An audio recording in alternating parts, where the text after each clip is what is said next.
Hi అండి. అందరికీ నమస్కారం. మీరు చూస్తున్న చెన్నకేశ్వర పడిపల్లి యూట్యూబ్ ఛానల్.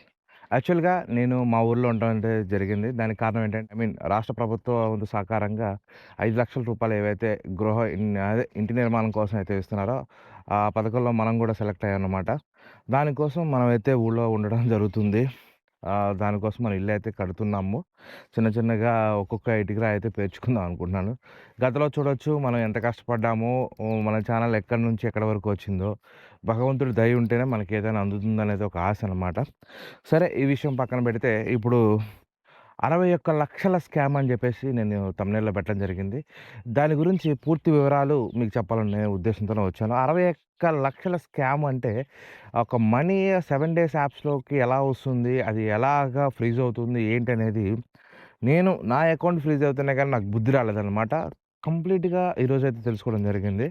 అది ఏ విధంగా ఏంటనేది మీకొకసారి నేను ఈ వీడియోలో క్లుప్తంగా ఎక్స్‌ప్లెయిన్ చేస్తాను. దయచేసి అర్థం చేసుకోండి. 7 డేస్ యాప్స్ ఎంత ఘోరమో, బెట్టింగ్ యాప్స్ ఎంత ఘోరమో, వీటన్నిటి వెనకాల ఉన్న ఒక టైమ్ సర్కిల్ అనేది ఏంటనేది మీకు ఈ వీడియోలో ఇన్ డీటెయిల్‌గా అయితే చెప్పడానికైతే ట్రై చేస్తాను. దయచేసి ఇక్కడ ఉన్న వాతావరణం, లైటింగ్ కొంచెం వీడియో క్లారిటీని తగ్గించవచ్చు. దయచేసి అర్థం చేసుకోండి. మనం చెప్పే వాయిస్ ఇంపార్టెంట్ గానీ, వీడియో అయితే అంత అవసరం లేదని నేను అనుకుంటున్నాను. సరే, విషయానికొస్తే యాక్చువల్‌గా మనం చూసుకున్నట్టయితే 7 డేస్ యాప్స్ దాదాపు 2019 నుంచి మనకి రన్నింగ్‌లో అయితే ఉన్నాయి. సరే, ఈ సొల్లంతా మనకు అవసరం లేదనుకోండి. సరే, ఇక డైరెక్ట్ పాయింట్‌లోకెళ్దాము. రజా ఖాన్ అనే కుర్రోడు నాకు ఒక రూ. 3,000 నాకు ఫోన్‌పే చేయడం జరిగింది. ఏదైతే యూట్యూబ్ నంబర్ ఉందో ఆ నంబర్‌కి రజాక్ అనే కుర్రాడు నాకు రూ. 3,000 ట్రాన్స్‌ఫర్ చేశాడు. ట్రాన్స్‌ఫర్ చేశాడు. ఎప్పుడు ట్రాన్స్‌ఫర్ చేశాడు? ఒక 2 మంత్స్ బ్యాక్ అయితే ట్రాన్స్‌ఫర్ చేయడం జరిగింది.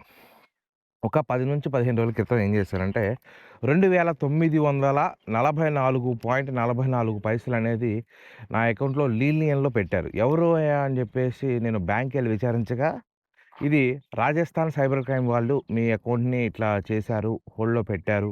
మీరేదన్నా ఉంటే వాళ్ళతోనే మాట్లాడుకోండి అని చెప్పేసి, నాకు ఒక పెద్ద చిట్టా ఇచ్చారనమాట. ఏ అకౌంట్స్ ఇట్లా బ్యాన్ అయినాయి, ఏ అమౌంట్ ఎక్కడి నుంచి ట్రాన్స్‌ఫర్ అయిందని చెప్పేసి నాకొక లిస్ట్ అయితే ఇచ్చారు. ఆ లిస్ట్‌లో నేను గాని చూసుకున్నట్టయితే నా అకౌంట్ బ్లాక్ అవ్వడానికి కారణం ఏంటంటే, లేయర్ 4 కేటగరీ కింద అయితే నా అకౌంట్ అనేది బ్లాక్ చేశారు. ఎలా లేయర్ 3, లేయర్ 4, లేయర్ 5 కూడా నేను దాంట్లో చూడటం జరిగింది. దానికి సంబంధించిన స్క్రీన్ షాట్లు కూడా ఒక్కోటి మీకు పక్కన పెట్టే ప్రయత్నం అయితే చేస్తాను. ఇక్కడ స్కామ్ డీటెయిల్స్ తాలూకు మొత్తం అమౌంట్ ఎంత అంటే 61,00,000 చిల్లర.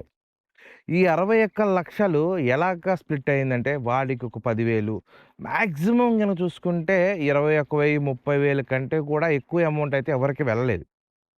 అంతకంటే ఎక్కువ అమౌంట్ ఎవరికీ ట్రాన్స్‌ఫర్ అవ్వలేదు. కానీ సరే, ట్రాన్స్‌ఫర్ అవ్వలేదు, వదిలేసేయండి. నేను గాని లెక్కేసుకున్నట్టయితే ప్రతి ఒక్కటి గూడా ఈ 7 డేస్ యాప్ వాళ్ళకి సంబంధించే తప్ప వేరేదేమీ లేదు. నేను రిటర్న్ మళ్ళీ మన టీమ్‌తో మాట్లాడి ఎవరెవరి అకౌంట్స్ అయితే ఫ్రీజ్ అయినాయో వాళ్ళకి రిటర్న్ బ్యాక్ కాల్ చేసే ప్రయత్నం అయితే చేశా. రిటర్న్ బ్యాక్ కాల్ చేసే ప్రయత్నంలో నాకు అసల మిరాకిల్స్ ఏం తెలిసినియంటే, దీంట్లో నాకిచ్చిన ఈ 3 పేజీల లిస్ట్‌లో ఎవరైతే ఉన్నారో వాళ్ళు 100% ఈ 7 days apps plus betting apps. వాటిల్లో నుంచి అమౌంట్ పొందిన వాళ్ళు. అంటే వాళ్ళకి ఏదో రకంగా వాళ్ళకి అమౌంట్ వచ్చింది.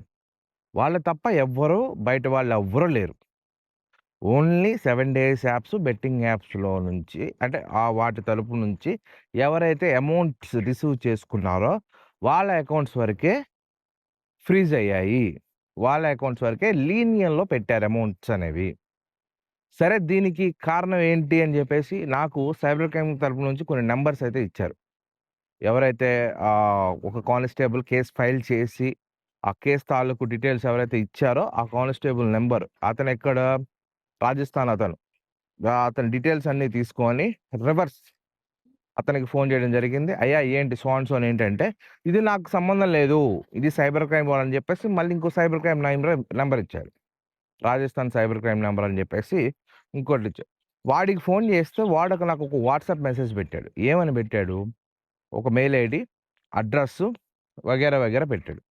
పెట్టిన తర్వాత ఏంటయ్యా పొజిషన్ అంటే, నేను ఈ ఏవైతే నేను బ్యాంక్‌లో తీసుకున్నటువంటి ఈ ఫార్మ్స్ ఏవైతే ఉన్నాయో ఇవి నెక్స్టు ఒక స్క్రిప్ట్ రాశాను. స్క్రిప్ట్ మీన్స్ ఏం జరిగింది? నా పరిస్థితి ఇది. ఇట్లా, ఇట్లా వచ్చింది నాకు అమౌంట్ అని చెప్పేసి ఒక రాసి, దానికి సంబంధించి ఎవరైతే ఒక పర్సన్ నాకు రజాక్ అనే ఒక పర్సన్ నాకు అమౌంట్ పంపించాడో, ఆ రూ. 3000 స్క్రీన్‌షాట్ కూడా తీసి దాంట్లో పొందుపరిచి ఇది సో అండ్ సో నా అమౌంట్ ఎందుకు మీరు ఫ్రీజ్ చేశారని చెప్పేసి రివర్స్‌లో నేను వాళ్ళని క్వెషన్ చేయడం జరిగింది.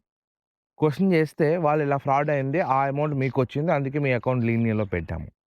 కానీ ఇక్కడ గుర్తించాల్సిన విషయం ఏంటంటే, ఇక్కడ ఒక పర్సన్ ఎవరైతే ఉన్నారో అతను నాకు ఫోన్‌పే ద్వారా, యూపీఐ ద్వారా నాకు అమౌంట్ ట్రాన్స్‌ఫర్ చేశాడు.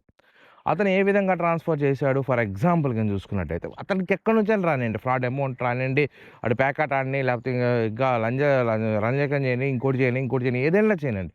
వాడికి ఎక్కడి నుంచి డబ్బులొచ్చినాయి. వాడు ఒకవేళ ఫ్రీజ్ చేస్తే అతని అకౌంట్ ఫ్రీజ్ చేయాలి. వాడు ఇప్పుడు 100 మందికి డబ్బులు కొడతాడండి. ఏదో కొట్టుకాడికెళ్ళాడు. ఆడ యూపీఐ స్కాన్ చేస్తాడు. రూ. 10, రూ. 20. ఇంకో చాటకెళ్తాడు. ఇంకొక 5,000 ట్రాన్స్‌ఫర్ చేస్తాడు. ఇంకో చాటకెళ్తాడు. ఇంకో 5,000 ట్రాన్స్‌ఫర్ చేస్తాడు. అలా అని చెప్పేసి వీడు ఎవడెవడైతే ట్రాన్స్‌ఫర్ చేస్తారో అందరి అకౌంట్‌లో ఫ్రీజ్ చేస్తారా? ఇక్కడ జరిగే సిట్యుయేషన్ అదే. ఇక్కడ చాలామంది ఏంటంటే ఎక్కడ కేసులైతాయి? వాస్తవంగా బయటికి రాకపోవడానికి గల కారణం ఏంటంటే, ఎక్కడ కేసులైతే మనెక్కడ లోనేస్తారో అని జెప్పేసి, ఎవడి అకౌంట్ అని ఫ్రీజ్ అయినా గాని, మూసుకొని కూర్చుంటున్నారు తప్ప ఎవరు బయటికి రావట్లేదు. వాస్తవంగా దీన్ని మీరు భయపడాల్సిన విషయం లేదు. మీరేమీ తప్పు చేయలేదు. మీ బ్యాంక్ అకౌంట్ ఫ్రీజ్ అయిందంటే దానికి మీరు ఎటువంటి బాధ్యత వహించాల్సిన అవసరం లేదు. కానీ కొంతమంది పెద్దలు కూడా అంటే పెద్ద పెద్ద చదువులు చదువుకున్నోళ్ళు మీ మీద కేసవుతుంది. మిమ్మల్ని అట్లా తీసుకెళ్తారు, జైల్లో పెడతారు, బొంగు పెడతారు, భూషారం పెడతారు, నోటీసులొస్తాయని జెప్పేసి మన వాళ్ళనే చాలామందిని ఎట్లా అంటే ఒక రకమైన ఇబ్బంది, ఒక రకమైన భయాన్ని క్రియేట్ చేసే పనిలో అయితే పడ్డారనమాట. వాస్తవంగా చూసుకున్నట్టయితే అసలు అటువంటి విషయం ఏమి లేదు. ఇట్లా బ్యాంక్ అకౌంట్స్ ఫ్రీజ్ అవ్వడానికి గల మెయిన్ రీజన్ ఏందయ్యా అంటే ఇల్లీగల్ మనీ ట్రాన్సాక్షన్ జరుగుతుంది అని చెప్పేసి అది వాస్తవం జరుగుతుంది. మనం ఏదైతే 7 డేస్ యాప్స్‌లో గానీ, బెట్టింగ్ యాప్స్‌లో గానీ చూస్తూనే ఉన్నాం. ఆ అమౌంట్ మనం పే చేసే విధానం గానీ, ఆ అమౌంట్ మనకొచ్చే విధానం గానీ చాలా యూనిక్‌గా ఉంటది. ఫర్ ఎగ్జాంపుల్ ఇప్పుడు ఒక లోన్ యాప్ తీసుకోండి. ఒక ఫాస్ట్ క్యాష్ అనే లోన్ యాప్ తీసుకోండి. ఆ లోన్ యాప్ నుంచి ఎవరైనా సరే లోన్ తీసుకున్నాడనుకోండి. 7 డేస్ లోన్ యాప్ నుంచి అదే ఫాస్ట్ క్యాష్ నుంచి లోన్ తీసుకుంటే ఫర్ ఎగ్జాంపుల్ అది ఏ విధంగా అవుతుంది? అక్కడి నుంచి అమౌంట్ పడవు. ఆ ఫాస్ట్ క్యాష్ అనేది ఒక రిజిస్ట్రేషన్ బ్యాంక్ అకౌంట్ ఉండదు. గడిద గుడ్డు ఉండదు. గోంగూర తొక్క ఉండదు. అక్కడి నుంచి అమౌంట్ పడదు. ఎవడో ఏదో ఎంటర్‌ప్రైజ్ అని, శ్రీదుర్గ ఎంటర్‌ప్రైజ్ అని, లేకపోతే ఇంకోటని వివిధ రకాల సోర్సెస్ నుంచి అమౌంట్ పడుతుంది తప్ప, డైరెక్ట్‌గా మనకి ఆ ఫాస్ట్ క్యాష్ అనే త్రూ అప్లికేషన్ నేమ్‌తో గాని మనకి అమౌంట్ అనేది క్రియేట్ కాదు. అట్ ద సేమ్ టైమ్ మనం రిటర్న్ పే చేసేటప్పుడు గాని చూసుకున్నా గాని, ఎవడెవడో డిఫరెంట్ నేమ్స్ వస్తాయి. రాజా సింగు, గాడిద గుడ్డు, ఆ సింగు, ఈ సింగు, బో సింగు ఏదో ఒక నేమ్ వస్తది. దాని కింద ఒక యూపీఐ ఐడీ ఉంటది. దాని కింద ఒక యూటీఆర్ నంబర్ బాక్స్ ఉంటది.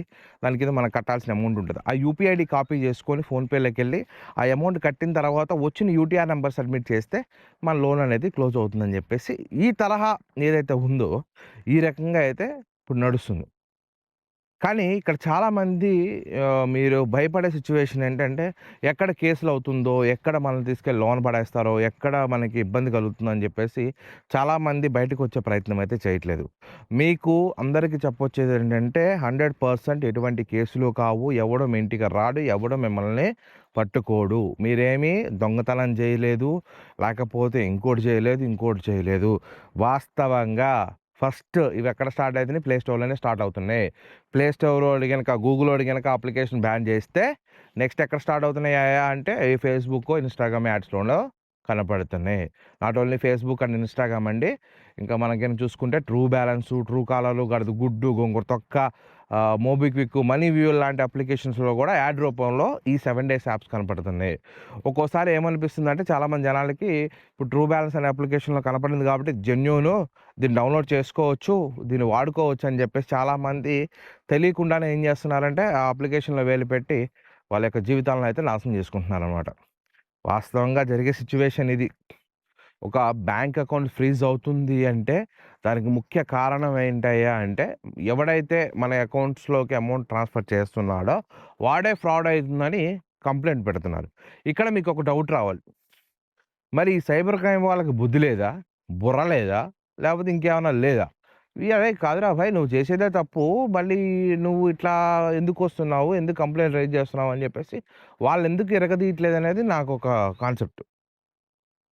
బట్ దాని గురించి వీళ్ళనడిగితే వీళ్ళు సమాధానం చెప్పట్లేదు. ఎవరైతే మనకి సైబర్ క్రైమ్ నంబర్ దొరికిందో వాళ్ళకి ఫోను చేసి నేను అడగడం జరిగింది. "అయ్యా ఎందుకు ఇట్లా ఎందుకు చేస్తున్నారు మీరు? అట్లా ఎందుకు చేయాల్సిన అవసరం వస్తుందని" చెప్పేసి పదే పదే వాళ్ళని వాయిదీస్తే, వాడు ఫోను కట్ చేయడం, లేకపోతే బ్లాక్ లిస్ట్‌లో పెట్టడం, తిరిగి సమాధానం చెప్పకపోవడం, లేపోతే ఇష్టం వచ్చినట్టు బూతులు మాట్లాడడం. ఒక సైబర్ క్రైమ్ పర్సన్ ఇది జరిగేది.